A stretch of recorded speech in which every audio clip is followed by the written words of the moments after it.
Hello and welcome to the latest Science for Sport podcast. I'm your host, Matt Solomon, and today I'm delighted to be joined by Joe Dolcetti, Troy Jones, and Sam Portland.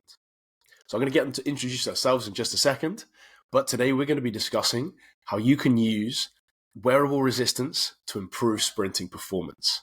So without further ado, it's time to welcome them all onto the show. So Joe, Sam, and Troy, welcome to the Science for Sport podcast. It's a pleasure to have you guys here. Before we dive into some awesome questions and some super interesting content, I want to get you guys all introduced. But because it's obviously going to be a lot of people, can you keep it short and sharp? Let's start with Joe. Who are you and what have you been up to? I'm Joe, and it's Friday night over here in beautiful Asia, and I've been up to, as you know, the company we've got is LILA, been pushing and talking about the conversation around where the future's going, where resistance training and metrics and sport performance is going. And I mean, everything about LILA right now is really talking about the future. And that's, after 35 years in high performance sport, I think the exciting part for us is being at the front of something that it seems like a lot of people are getting excited about. So I'm excited to share more. Absolutely excellent. And Troy, can you give us a quick rundown as to who you are and what you've been doing till now? Yes, sir. Yes, sir. My name is Coach Troy Jones. Obviously, he just told you guys that. From Florida, been in the training industry, the performance industry for 30 years. I've started pretty much from TZ Sports to House of Athlete to currently Coach Troy Jones, my own consulting company. And I came across LILA with Joe about a couple of years ago and was, like he said, intrigued with the opportunity on how it will impact the future of training. And this is a great platform to take advantage of to spread the messaging around the world about what this tool can do, because it's extremely versatile and it's good to be ahead of something for a change that's actually going to change how we look at peaking in performance or just being real specific in how we address issues as they begin to kind of show themselves. So. Excellent. And Sam, can you give us a quick rundown as to who you are and what you've been up to? So, hi, I'm Sam Portland, and I've just completed my hat trick on the Science for Sport podcast. This is number 3. Yeah, yeah, brilliant. Hat trick, Alan Shearer, mate. So, I'm the creator of the Sports Speed system, and been a long time coach and athlete myself. And I got involved with LILA when I spoke to Joe, and I was like, you've got something that my players can do the skills of the game and get faster at the same time. Where do I sign? So I'm really looking forward to this conversation today. Yeah, absolutely excellent. So, like when we're talking about wearable resistance, then, firstly, Joe, can you run us through what that means? Because I think some people would be thinking like you've got to wear a weighted vest or something. So, like, can you talk us through what wearable resistance then is? Yeah. So, we've now differentiated. It's funny, the other day I was looking at LinkedIn and somebody had posted something that we're not connected to. And I saw them describe it and they said, TRT, da-da-da. And I thought, wait, TRT, traditional resistance training, that's a term we captured to describe what we're doing now. So wearable resistance ultimately has internalized resistance training. And this is a really important concept. The actual concept we call it is internal mechanical loading.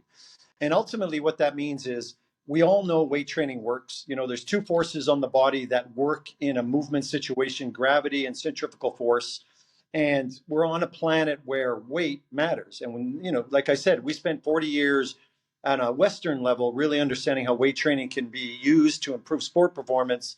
And then we came to a kind of a loggerhead on that, realizing, well, the tools we're using do this, but they don't do all of this. And so what the key component of that, whether it was wearable resistance or something else, was something that gave the person using it ultimately complete control over movement. And that's wearable resistance. It's putting the load on the body so the person using it has a meaningful load that's relevant to performance, but at the same time they're in control. Whereas traditional resistance now, and the simple way to think about it is, with traditional resistance, a tool in that box has to be taught how to be used, which means you've got to learn exercise form. You've got to learn a squat. You've got to learn a band movement. You've got to learn a cable or an activity. And that's generally away from the sporting competitive environment. Whereas wearable resistance, and the old school version was, as you said, a weight vest, just a weighted shirt or like an ankle weight or a wrist weight, which was a set load, you put it on, and hopefully something good happens. But what we found out in the whole process of developing the product was it really was about the ability to make the weight load meaningful so that a person went in, played their sport, and forgot the weight was there. But later turned around and said, wow, it was doing, this, this, and this. So I think at the start, I always want to say this. Anybody listening right now should not be asking themselves, oh, does that mean traditional resistance training is old school and we don't use that? And this is the new tool? Not at all. This is another tool in the toolbox that fits in your force velocity curve, that works in your highly specific area and complements all the other tools that we already have. So when we're looking at using that, then, well, why is it important? Like, what kind of difference does it make? Because obviously, most people will be doing squatting, deadlifting, like getting strong. They might be doing some high velocity stuff, but like, what makes this then different compared to just traditional weight training? Okay, that first point I made, there is a clear difference between what's called equipment-defined training and user-defined training. And pretty much almost all the tools we have are equipment-defined training. You have limitations, and those limitations are simply because the tech wasn't designed to allow complete freedom. And there are many things about wearable resistance that allow that. But at the same time, wearable resistance can't translate to something like heavy mass gain in a body. If you're looking at weight improvement, you're going to need some version of a heavy load under, sustained activity to create that. And so the big difference, and the other part is, like, again, think about that, user-defined training versus equipment-defined. And the second part is really, it's the force velocity curve. Like John Cronin always says, you can't argue with first principle physics.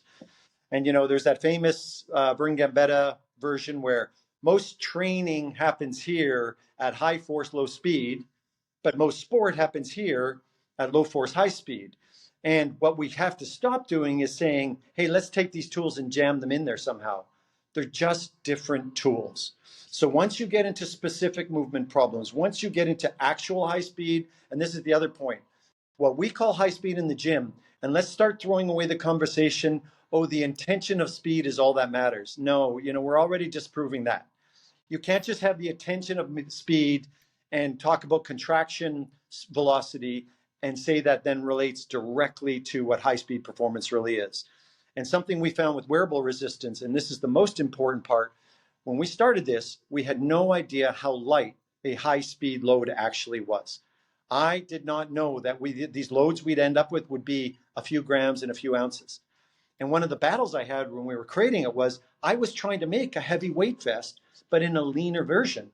Until we started putting it, and because we had access to the best athletes on the planet, they were all self-selecting loads that were lighter and lower than we ever imagined.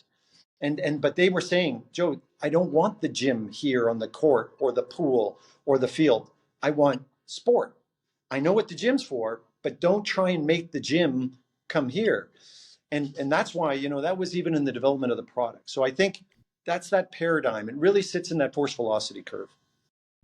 So what kind of athletes should be considering it? So you mentioned a few different sports there, but are we talking about the elitist of elite, or can the recreational athlete get some benefits from this too? Well, two answers to that. Anybody who has a movement issue can use it. And remember, the stat is about 95% of the world doesn't use or own or participate in a gym. That means 95% of people out there are doing something, but it's not in a gym. But they still have a tremendous need for strength, for tissue durability, for injury resistance, et cetera, et cetera. And so again, it's really about understanding where these tools complement each other. So as Troy said, it's a versatile tool. So if you're a rock climber, literally right now, we're working with every Olympic discipline on the planet. Again, from the pool to extreme sports to snowboarders working on 360s. You UK guys will like this because I just got reached out. UK gymnastics just reached out over the last week, and they're looking at, I won't say who, but this is a gold medal performer looking at targeting a gold medal for Paris. And this is about what's happening in their patterns in the air and in gymnastics movements. And the question is, we need to improve very specific technical things. 10% improvement in squat at this phase isn't changing anything there. So I think anybody who needs strength in an acute situation, in a specific problem, should be looking at using better versions or complementary versions of resistance training. And that goes right down from traditional to bands and the middle width cable stuff all the way to wearable. Sam and Troy probably have a lot more to even add on that. I think I'm gonna get them to jump in now. So I've got an open question, and everyone can just hop in. So what happens to sprinting technique? Let's take sprinting for now. Otherwise, it's going to get pretty complex with thousands of different sports. But what happens to sprinting technique when you're going to apply a wearable resistance? I'll give a start point to it, and I think the others can jump in. I know this because we work with many of the most super elite programs in the world. And one of the guys I do a lot of work with is, of course, we've had a long time partnership, or a few years now, with Dennis Mitchell, Star Athletics. Dennis has a bevy of some of the most notable sprinters on the planet, with Kenny Bednarek and Kyrie King, Sha'Carri, TT, you name it. When he called me, this is what he called me for. He didn't call me looking for speed. He didn't call me looking for power. He didn't call me looking for strength. He said, I want to talk to you about airtime management. He said, what you got to realize is all our sprinters can basically put about the same force into the ground. We've got that sorted. But what makes the difference between any high-level sprinter and somebody else, whether it's an amateur in a high school, whether it's a pro and a super elite, it's what they do in the air.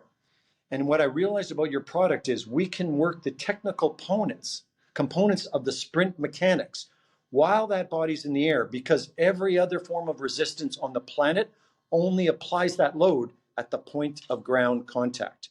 A 1080, a sled, a cable. But he said, elite people in all, and I realized later this whole concept of airtime management is critical. Elite people set things up in motion in the air, whether it's a basketball player about to cut, whether it's a rugby player about to step, decelerate or accelerate. It's those setups in the air. And what he said, when I saw about your product is we can load those movements in the air. And I want to work on those technical aspects because we got lots of great stuff that's already, creating force into the ground. And I'll throw that out as a starting point. And I really think that for me was exciting because we have a tool now that we could affect things that before we really couldn't. I'll piggyback on that real quick. When I first saw the product, I'm always big on intent, and I look for things that connect the brain and the body together to be able to process in real time without thought, because a cloudy mind is a slow body. We all know that. And a lot of times when you're working with speed, it can become technical, and we try to simplify the approach. So anything that can help simplify it, and for me to say less and to create a connection to the concept to become more efficient, I was always looking for that. And I always knew that you were limited from resistant running from a standpoint of it puts you in the right positions to apply force behind you and interact with the ground. But then you got to be very careful with loads before it starts interfering too much. And then these bad habits start kicking in. The same thing with max velocity, et cetera, et cetera. So how can I work at the other end of the curve on that force velocity curve at high speeds and still get that same neural connection going from isometrics where there's no movement to max velocity running? And I needed something because weight vest wasn't giving it, because weight vest was shift, and we're going years and years of trying to figure out different products to load the body at high speeds. It just wasn't working for me. And I didn't think LILA was real when I actually saw it. I was like, well, what is that? So in getting in contact with Joe and getting a chance to use the product, it immediately gave feedback to the concept that we were working with, or trying the messaging we were trying to display to the athlete. And when I first put it on and I just see changes, and we used to use a high-speed treadmill, and in that high-speed treadmill, it was all airtime management. And it would just automatically put that athlete in a position and create the shapes that we were trying to accomplish without saying much. All we had to do was just monitor the time under load so fatigue wouldn't sit in to disrupt the concept. And that was the big thing for me. Even when we went into combine training this year, and we decided basic patterns of introduction initially to get the athlete just to feel what we're trying to accomplish in that session.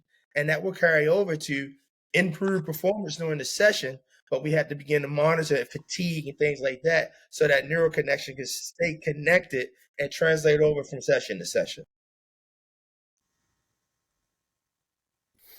And when you're doing that, then what does that look like in terms of putting it on the body? So you're trying to be specific with technique. You're trying to get some kind of change in shape.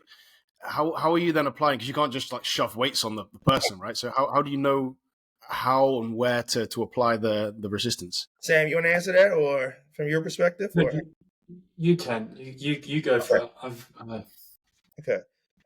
Let's look at intent of the day. So if we go into a short accel day or a day of short acceleration, we would just load an acceleration pattern from a light load to and progressively load over time. But we would load front side because everything happening on acceleration absolutely would be on that front side. So we would just start maybe from a higher position of the quad around the hip flexors and then work our way down, depending on what we saw, and then on the lower extremity of the leg, just to get that athlete being able to load front side and attack down. So whatever that acceleration pattern that we wanted to establish in the brain right then and there, that's what we would create. And then we will unload it to see it translate over like a simple contrast. Same thing with max velocity posterior.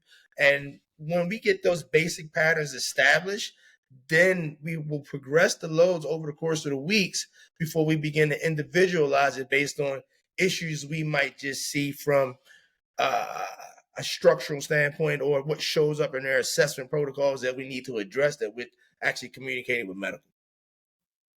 Excellent, excellent. And Sam, yeah. Sorry, go for it. I don't need to introduce it. Listening to the conversation is wonderful, and I bet you've got coaches listening to this, trying to unpick what's being said and to relate that back. When and the way that I kind of communicate it to my athletes as well as some of my coach education stuff is that they have to understand that each segment and limb of the body carries its own velocity. And with that, we then can manipulate the way that we condition that. So everyone knows I love my Soviet stuff. I love the Soviet stuff, but for that very, very reason, because they understood that. And when you consider the work of Verkhoshansky, understanding body links, and the original work with gymnastics and key movements and patterns within the body, then LILA comes in to that conversation at a really important time, because if we can start to, so for a coach listening to this, if you think about how you would take a general exercise into a specific and a specialized exercise, that late stage where we're starting to call on dynamic correspondence, we're actually having a really important interplay with dynamical systems theory, where we're manipulating the environment so well and so subtly that the coercion happens. When we talk about airtime management, when all traditional thinking, you kind of have to turn the hourglass up on its head, because all the shock method, all the original plyometrics, it's all everything that's done on the ground. We fail to understand the consequential actions of our volitional movements.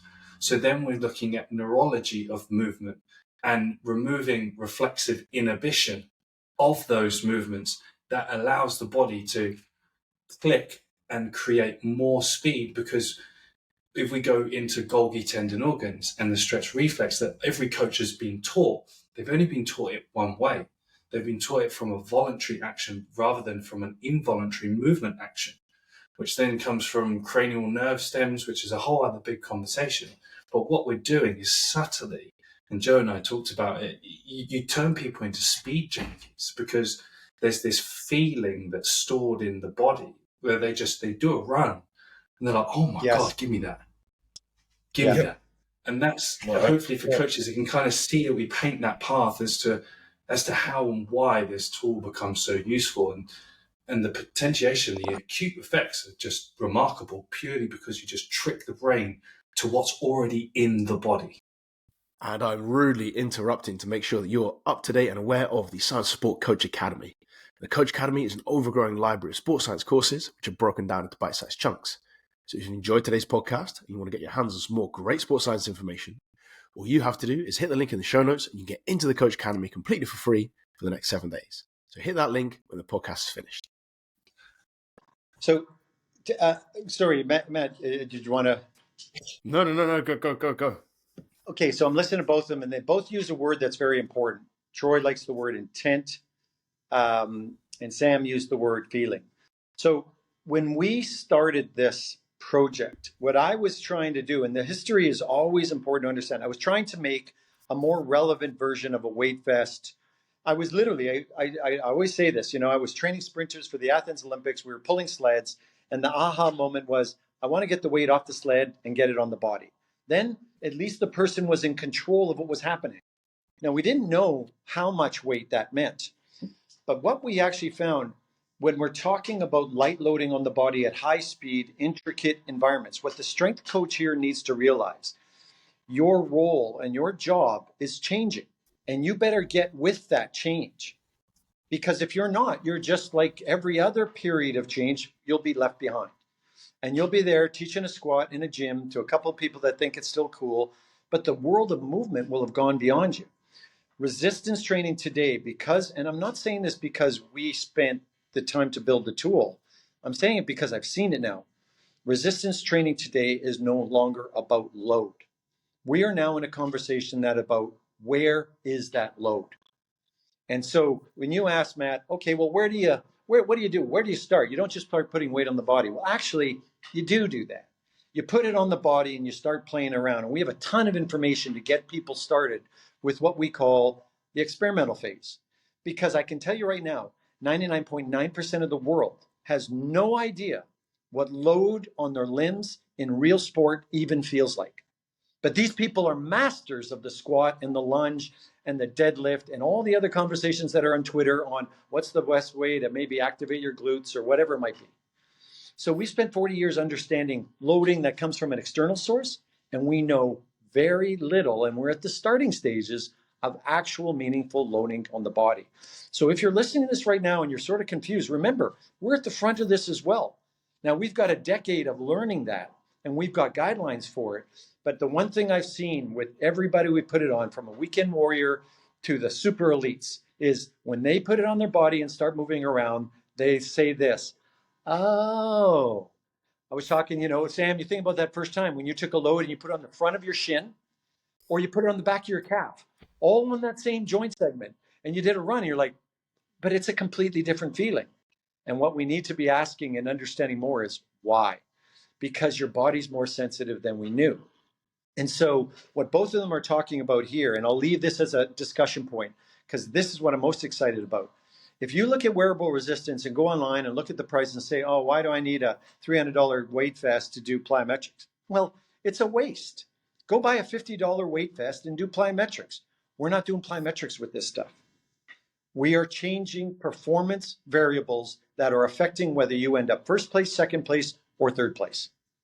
This is performance change at the highest level. And that applies to a weekend warrior or an elite athlete. You want to drop, here's a good example. Most runners, 10K runner, 21K runner, if you want to get strong for running, you have to do it running. Now, if you don't have much strength and you go to the gym and you do a bit of squats and whatever it is, you'll feel your body gets stronger. You might get a marginal change in your 10K time.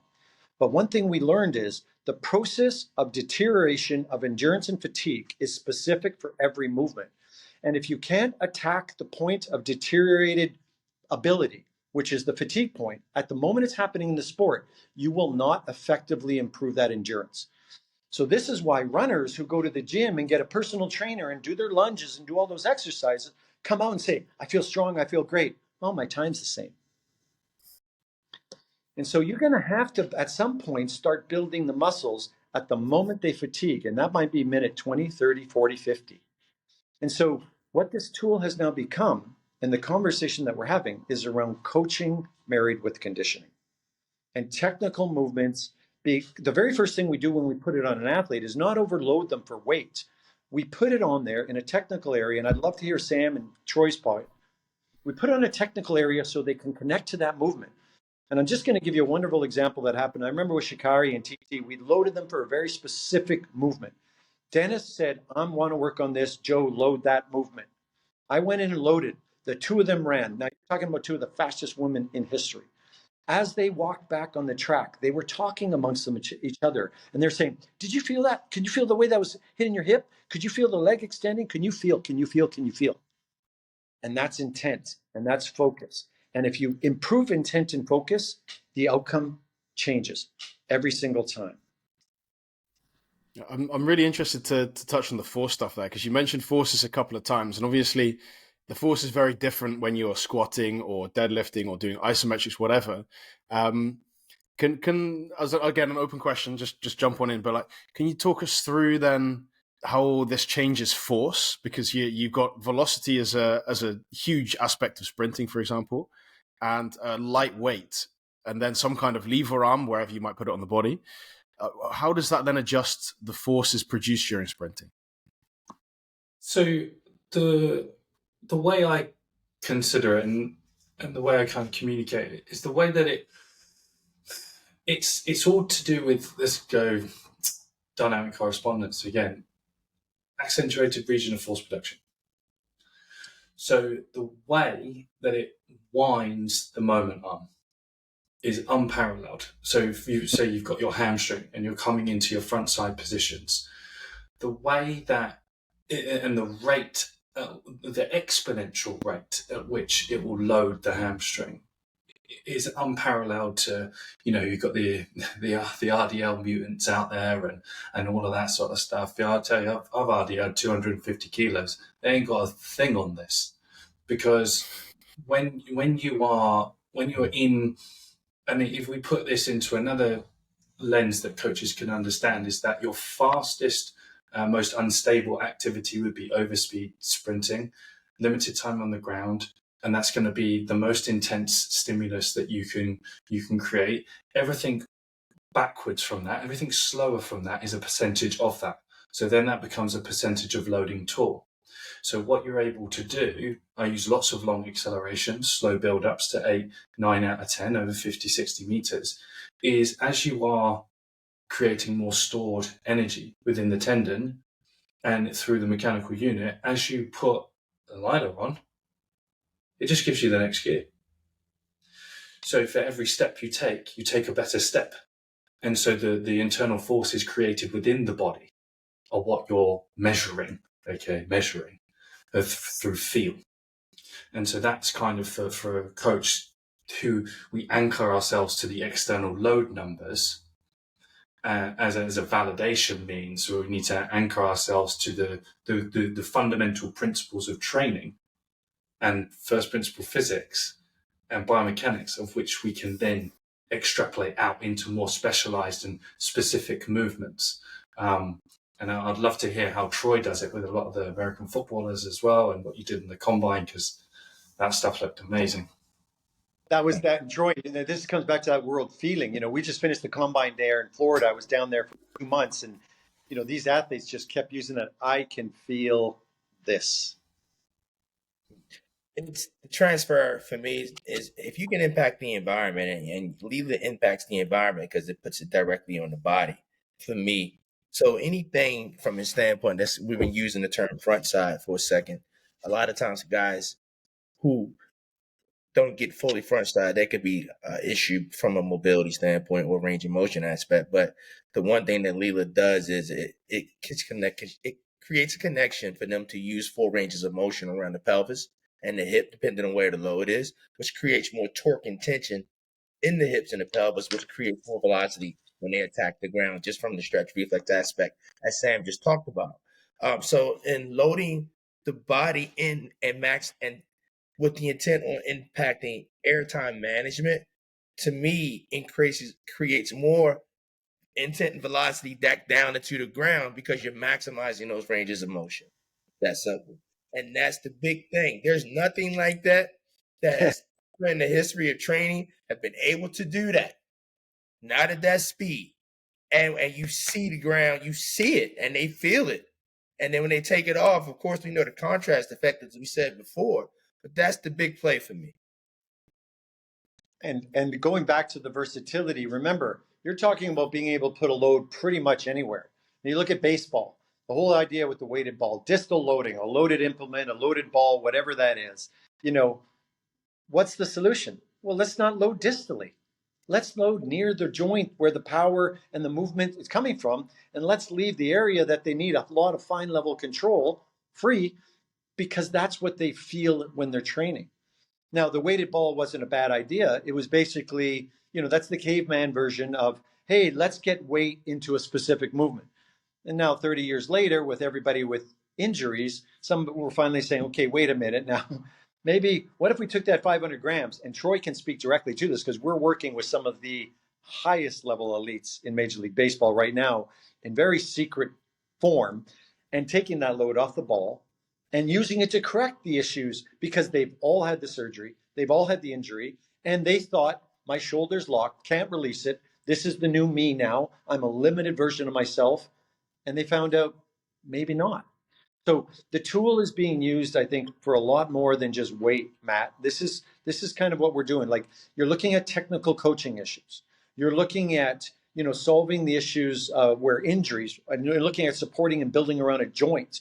You're looking at high-speed solutions to high-speed problems. What is it? The Twitter world and everything else that's talking about hamstring issues. Unless you're building resilience at high speed with the forces and the impacts that the athlete's exposing themselves to, you're not improving the hamstring issue or the throwing issue. Nope. And I'm not saying you have to look at our product, but we need to look at better ways. And one thing we've learned is that loading is going to be very light. And for anybody who's listening right now, Sam, Troy, you can talk about grams and ounces. We load sometimes, on 250-pound bodies, we load 2, 4, 8, 10 ounces. And that would be a training load for a session. So when we bring all of this together, I'm excited to hear what a coaching session looks like with you guys as well. So, Troy, should we start with you? Like, what does a coaching session with you look like when you're using wearable resistance? So, can you talk us through? You come in, I get in the gym with you, and you're like, right, Matt, you're fat and slow, but whatever. I get in the gym with you, and you're like, right, okay, this is what we're going to do today. Like Joe just said, I've had a chance to experiment with the tool across multiple sports and multiple concepts. So we're talking about linear speed, but I'll use a global approach that I use with everything because the wearable it's the same thing. I'm a big on consistency. So when I approach it, and when I come in an athlete, I have a conversation with them first to get to understand what we're trying to do because, high-level athletes are always suspect on everything that you're trying to do, and literally before you put your hands on them and say, let's put this on. They're like, what is that? They're like, I don't know. But then when you got to slow walk, give them an explanation of it, kind of simplify it. And then I do through an initial state of introduction. So when we go through a dynamic warm-up or some type of raise, just getting the body temperature elevated, we start there just to get them used to having the product on their body so they can feel it. And we gradually build that up over the course of the week before we become a little bit more specific on whatever the concept is. And then when we get into whatever that concept, as we say, we go from the beginning of raise and then we start getting further into vertical drills. We might say, okay, let's go raise into vertical drills. So that vertical drills or raise the vertical drills to horizontal drills. And then we get into the specific, actually impactful running. We might take it off initially, but gradually, as they build up tolerance, increase the load time and introduce it to a point to where when we get into that high-speed testing variable, we begin to take it off right before then so we can take advantage of that contrast effect. And that neurological connection gradually increases over the course of the sessions as you progress over the course of the weeks. And then you strategically start, like I said, going into the peaking phase of how you're going to put it on the body just to kind of make sure we're staying consistent of what we've learned over the course of the previous weeks. So it's like a journey that you go on together as opposed to Troy, the dictator, who says, this is what you're doing today. You work it out together. It's constant communication, push and pull. What are you feeling? Why do you feel it there? Let's adjust. Let's progress. They're going to ask for more. And then let's take it off a little bit. And some days you might have to, deload. Some days you can increase. It depends on where that athlete is. But because remember, you're moving at higher speeds. And that's the thing we have to pay attention to because intensities and limb speeds, when they're increased, that's the same as external load anyway, because those velocities are now moving faster. So you got to account for that. Absolutely excellent. And Sam, the same question. So I rock up on the south coast with you on an afternoon. It's windy, it's rainy. We get outside. I don't want to do it, but whatever. Studs are on. What are we doing? I'll be like, Matt, get your kit off, mate. Right, so we're going to start. So no, what I would do very similar with a lot of the rugby players and the field sport athletes I get with it. I always ask one question, and that's, what evidence do you have on the field that you're not fast enough? And because they'll come to me thinking they need to be faster. Actually, that's not what they need. What they need is to be more equipped to use their speed. And by virtue, then by virtue, we end up, the compound is they get faster anyway. So they'll then describe scenarios, and that starts to give me the understanding of, well, this is how this individual moves. And then you know, we make pretty much a lot of team sport athletes that I work with, they're in that like learn to sprint kind of age. They don't really know how to run. They're good in the gym and they don't know how to move. So we'll then start using all of our basics. We'll just get through a good warm up and we'll start experimenting where we put the load, because I want them to be able to connect their brain to their legs and their brain to their body. Oh, can you feel that on that side? We'll put one on one leg, one on one hamstring. How's that feel? And we'll run through some of our level 1 progressions. And then we'll start, as I said before, I really love long acceleration for team sport athletes, that gradual build-ups over 50, 60 meters. Because of what Troy just said there, is the faster you get, the faster you can get, because it creates more problems. You get more limb velocity, you get more load. You get more load, you can then create adaptive reserve off that load. And that's that compounding nature. So the session, we could repeat the same session 20 times. But the interaction effect, the bond transfer of training, the interaction effect and the compound loading nature does everything for you. So rather than a 4-week cycle, it's a 12, 18 workout cycle. And that's how we'd start to build it. And one of my frameworks that I use is learn, load, execute. I need to connect the brain to the movement, to then load the movement, to then show me you can do the movement. And that's kind of like the contrast effect in it as well. And that's how I would do it. And we just feel the wind in our hair and run fast. That's the dream, mate. I think those, I'm just about able to feel it in my hair still, but I'm not sure how much wind I'm going to be creating. Before we, just everyone doing this all of a sudden, feeling like they're older than they were before. Yeah. Sorry, gents.